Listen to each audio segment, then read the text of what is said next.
ধূমকেতু রমরমিয়ে ব্যবসা করছে এবং অনেক বলিউড সিনেমাকেও পেছনে ফেলে সামনে এগিয়ে যাচ্ছে। এরই মধ্যে যখন রঘু ডাকাতের টিজার ড্রপ করা হলো, আমি আসলে একটু বিস্মিত হয়ে গেলাম। কি ব্যাপার ভাই, যেখানে ধূমকেতু দেবের সিনেমা সেখানে আবার কেন রঘু ডাকাতের আপডেট দিতে হবে, তাও টিজার ড্রপ করতে হবে? ব্যাপারটা আমার কাছে খুব বেশি ভালো লাগেনি। এই ব্যাপারগুলো সাধারণত বাংলাদেশের শাকিব খানের ক্ষেত্রে আগে হয়ে থাকতো। যাই হোক, টিজার নিয়ে যদি কথা বলতে আসছি, টিজার নিয়ে কথা বলি। সেটা হচ্ছে গিয়ে টিজারটা আমার কাছে কেমন লেগেছে। এক কথায় বলতে গেলে এই টিজারটা সবার মুখে একেবারে তালা মেরে দিয়েছে। কেন বলতে পারেন? দেখেন, খাদান সিনেমার পর দেবের প্রতি মানুষের যে এক্সপেকটেশন তৈরি হয়েছিল এবং যে প্রত্যাশা সৃষ্টি হয়েছিল, সেইটার একটা ধারাবাহিকতা কিন্তু দেব বজায় রাখতে পেরেছে। এবং দেবের এই টিজারটা আমার কাছে সত্যি আসলে আউটস্ট্যান্ডিং লেগেছে। দু এক জায়গায় বিএফএক্স একটুখানি এদিক সেদিক লেগেছে, বাট ওভারঅল আমার কাছে দারুণ লেগেছে। টিজারের ডায়লগ ডেলিভারি, টিজারে দেবের প্রেজেন্স, এবং বলতে পারেন এই টিজারটাকে একটা ক্যারেক্টার ইন্ট্রোডিউসিং টিজার।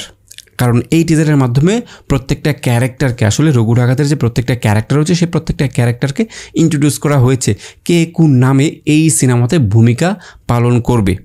এবং বিশেষ করেন ইদিকার কথা একটু বলতেই হয়। খাদানের পর দেবের সাথে আবারও জুটি হওয়া, এইটাই কিন্তু আসলে একটা কপাল বলতে হয় ইদিকার। কারণ ইদিকা পরপর যতগুলো সিনেমা করেছে, প্রত্যেকটা সিনেমা সুপার ডুপার হিট। বলতে পারেন যে ইদিকার লাকি ইয়ার, গত 2-1 বছর ধরে যা করেছে প্রত্যেকটা লাকি এবং সুপার ডুপার হিট হচ্ছে, বাংলাদেশ হোক কলকাতা হোক প্রত্যেক জায়গায়। এছাড়া এই যে রঘু ডাকাতের যে প্রেক্ষাপট, যে গল্প এবং যে ভিজুয়ালাইজেশন, দেখেন গল্প একজন লিখতেই পারে, বাট সেটাকে পর্দায় যথাযথভাবে আপনি যদি ফুটিয়ে তুলতে না পারেন, সেটা যে কোনো গল্পই হোক না কেন মুখ থুবড়ে পড়বে।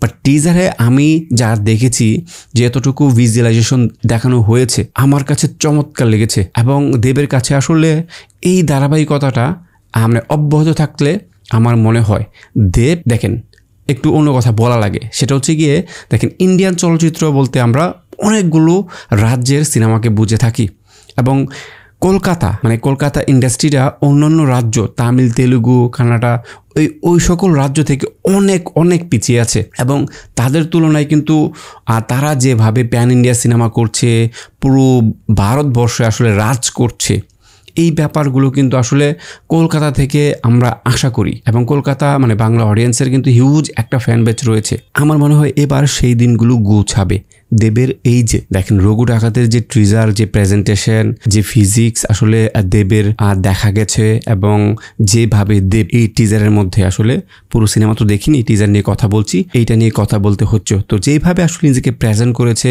এবং অনেক খেটেছে, দেবের যেই বডি ট্রান্সফরমেশনটা আছে, যে রঘু ডাকাতের যেটা দেখানো হয়েছে, সত্যি আসলে চমৎকার। এটা নিয়ে তাকে আসলে একটু ক্রেডিট দিতে হয়, প্রচুর এফোর্ট দিয়েছে। তারপর হচ্ছে গিয়ে প্রত্যেকটা সিনে দেখবেন দেবের চোখে মুখে যে অভিনয়ের যেই একটা মাত্রা, দেবের অন্য আগের সিনেমাগুলো থেকে কিন্তু এখানে বেটার অ্যান্ড বেটার, অনেক ভালো ছিল তার এক্সপ্রেশন, তার প্রচেষ্টা, প্রত্যেকটা বিষয়। আর ওভারঅল প্রত্যেকটা ক্যারেক্টারকে আমার কিন্তু খুব ভালো লেগেছে।